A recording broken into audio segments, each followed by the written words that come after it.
This video essay contains spoilers for the film Gravity and also contains some scenes which some viewers might find distressing.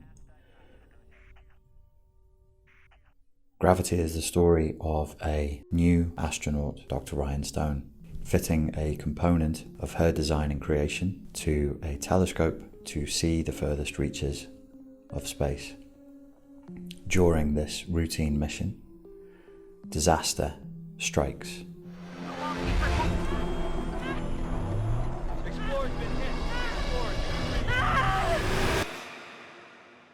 This film functions well as a study in trauma, catastrophe, fear, stress, survival, courage, rebirth and healing, and it uses space travel as the metaphor for all this.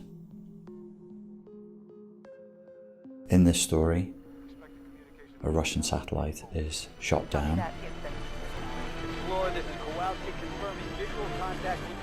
and has an unexpected knock-on effect in which it damages other satellites, sending space debris towards the space station where our protagonist is working.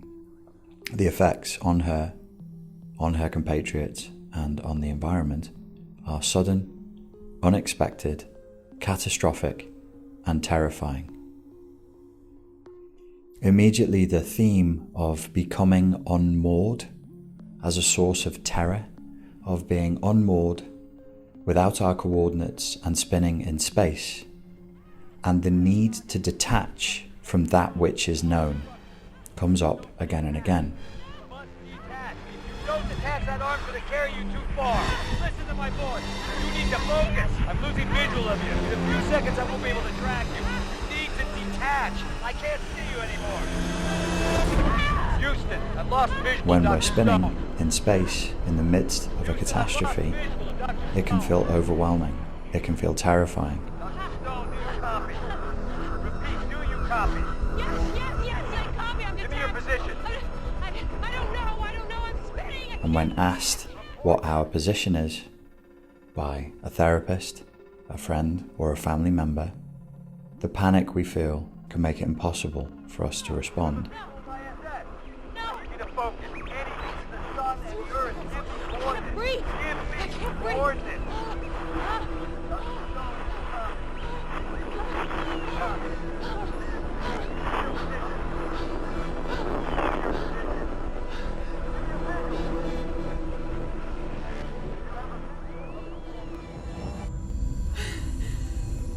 When we do breathe and calm down, we can, however, see that we are in a position in space and time, and even though we feel completely untethered, some coordinates still remain.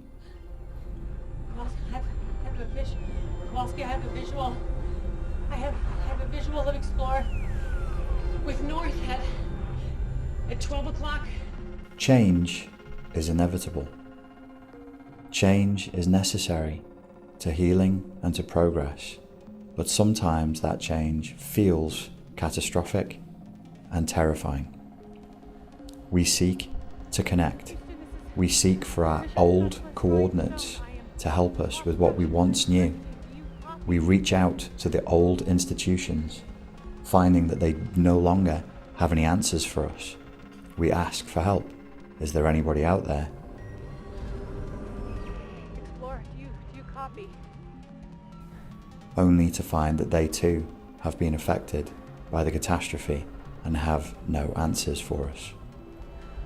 Houston, do you copy?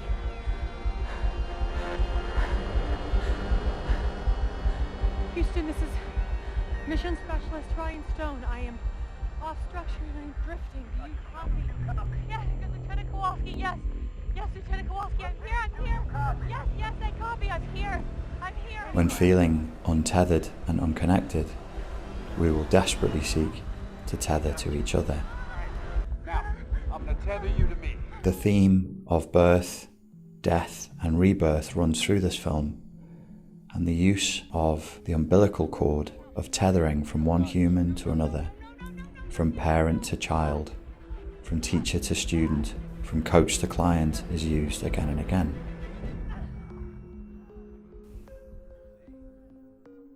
A guide leads the way, but it is hard. Even when being led, it's still hard. Eventually, we have to learn to let go of these guides. We have to learn to let go of that which has led us to this point, even if it was good.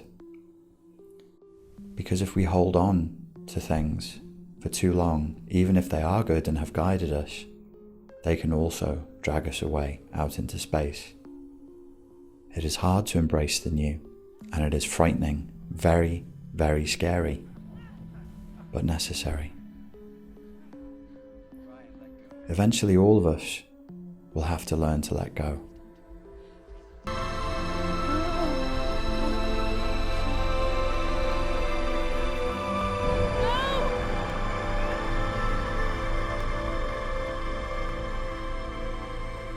We are not children. We cannot have things remain the same as they have been forever.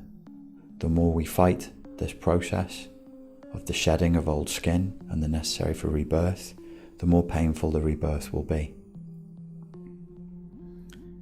We must move beyond the infantilized, obedient consumer state of being spoon-fed everything we need and find a new way. In being moved beyond our infantilized state, we need to be reborn again. Matt, I made it. I'm here. I'm on the station. Do you copy?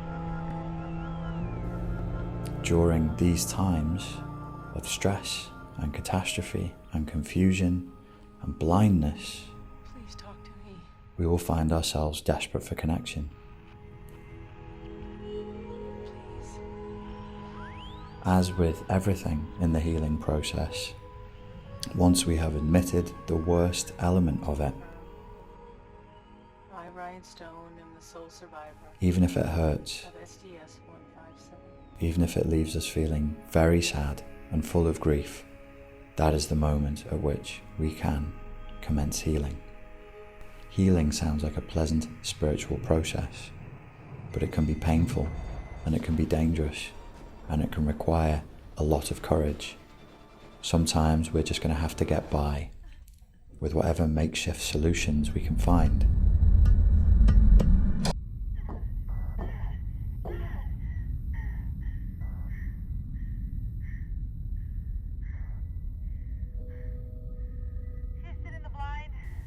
We will be connecting, Can you copy? Mayday, Mayday. even with the foreign in our story.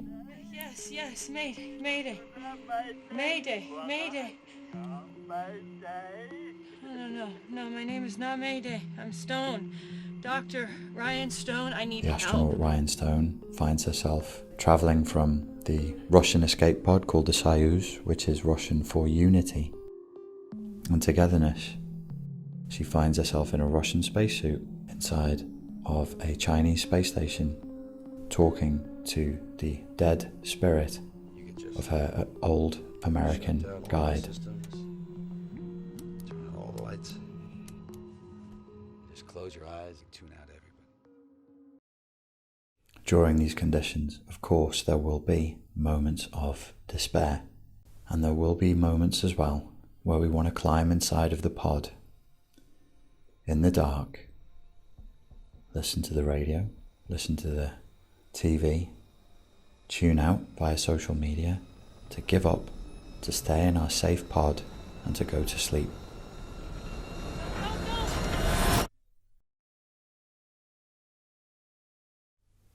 Ultimately, we will be asked what we are prepared to do to survive, physically, spiritually, emotionally, and psychologically.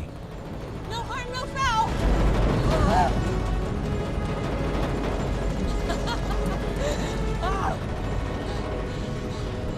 Either way, it'll be one hell of a ride.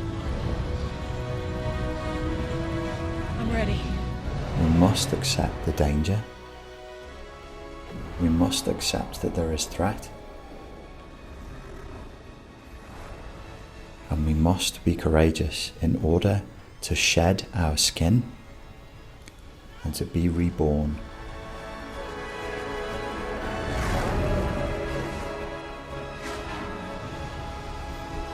into a new world.